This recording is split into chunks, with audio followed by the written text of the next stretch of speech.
हवेली का रहस्य। दोस्तों, ये एक सच्ची कहानी है। अगर सुनने की हिम्मत है तो अपने हेडफोन लगा लो और सुनो। रात का वक्त था और रावी अपनी गाड़ी में सुनसान सड़क पर सफर कर रहा था। वह एक अनुभवी पत्रकार था, लेकिन आज उसके दिल में एक अजीब सा डर था।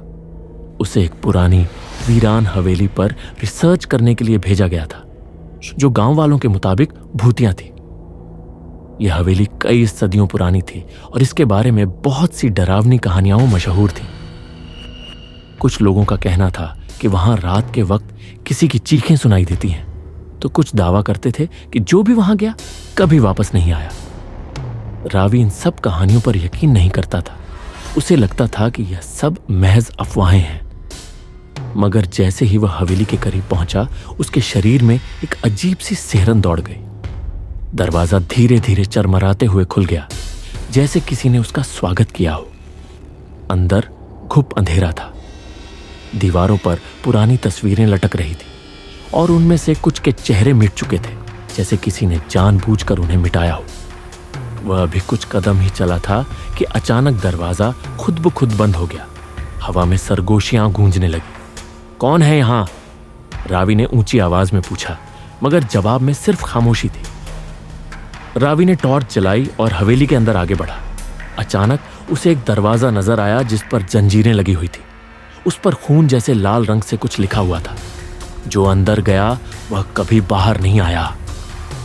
रावी ने कैमरा निकालकर उस दरवाजे की तस्वीर लेने की कोशिश की, मगर जैसे ही कैमरे की फ्लैश चमकी, एक तेज चीख सुनाई दी। दरवाजा हिलने लगा जैसे अंदर कोई कैद हो। यह सब क्या है? रावी ने खुद से कहा और पीछे हटने लगा, लेकिन जैसे ही वह मुड़ा, उसका सांस रुक गया। एक काला साया ठीक उसके सामने खड़ा था। साया धीरे धीरे रावी की तरफ बढ़ा। उसकी आंखें अंगारों की तरह जल रही थीं और वह लगातार बड़बड़ा रहा था। तुम यहां क्यों आए हो? तुम्हें नहीं आना चाहिए था। रावी ने मुश्किल से खुद को संभाला। कौन हो तुम? साया रुक गया। फिर अचानक दीवार पर लगी तस्वीरें हिलने लगी। उनमें मौजूद लोग जैसे जिंदा हो गए थे। यह कहानी बहुत पुरानी है, साया फुसफुसाया। यह हवेली कभी एक रईस की मिल्कियत थी। उसकी एक बेटी थी, रोहिणी। वह मासूम थी, मगर उसके बाप को शक था कि वह किसी नीची जाति के लड़के से प्यार करती है। एक दिन उसने अपनी ही बेटी को मारकर उसी कमरे में कैद कर दिया जहां तुम खड़े हो। रावी की आंखें हैरानी से फैल गईं। तो क्या तुम? हां, साया बोला। मैं वही हूं जो इस पाप का गवाह था। मैं रोहिणी को बचा नहीं सका, मगर उसकी आत्मा आज भी यहां कैद है। वह बदला चाहती है। अचानक जंजीरों वाला दरवाजा जोरदार आवाज के साथ टूट गया। अंदर एक अंधेरा था जो धीरे धीरे फैलने लगा। एक औरत की चीख गूंजी और एक लंबे बालों वाली महिला धुएं जैसी आकृति में प्रकट हुई। मेरा कातिल कहां है? रावी का दिमाग सुन्न हो गया, मगर वह तो सदियों पहले मर चुका होगा। नहीं, साया गरजा, वह जिंदा है तुम्हारे अंदर। क्या? रावी पीछे हटा। तुम उस रईस की नस्ल से हो रावी। तुम्हारा खून वही है जिसने मुझे मारा था। यह सुनते ही हवेली हिलने लगी। रावी को लगा जैसे जमीन उसे निगलने वाली है।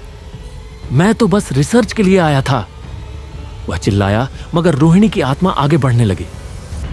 रावी ने दरवाजे की तरफ दौड़ लगाई, मगर वह गायब हो चुका था। हर तरफ सिर्फ अंधेरा था। तुम मेरी सजा से नहीं बच सकते, रोहिणी की आवाज चारों तरफ गूंज रही थी। रावी ने जेब से वही पवित्र कागज निकाला जो उसके दोस्त ने दिया था। जैसे ही उसने उसे जोर से पढ़ना शुरू किया, एक जोरदार चीख गूंजी। हवेली की दीवारें गिरने लगीं और एक तेज रोशनी का धमाका हुआ। अगली सुबह रावी एक वीरान सड़क पर बेहोश पड़ा मिला। एक किसान ने उसे उठाया और करीबी गांव ले आया। यह यहां कैसे आया? किसान ने हैरानी से पूछा। रावी को होश आया तो उसने फौरन पूछा, हवेली कहां गई? कौन सी हवेली? किसान बोला, यहां कोई हवेली नहीं है।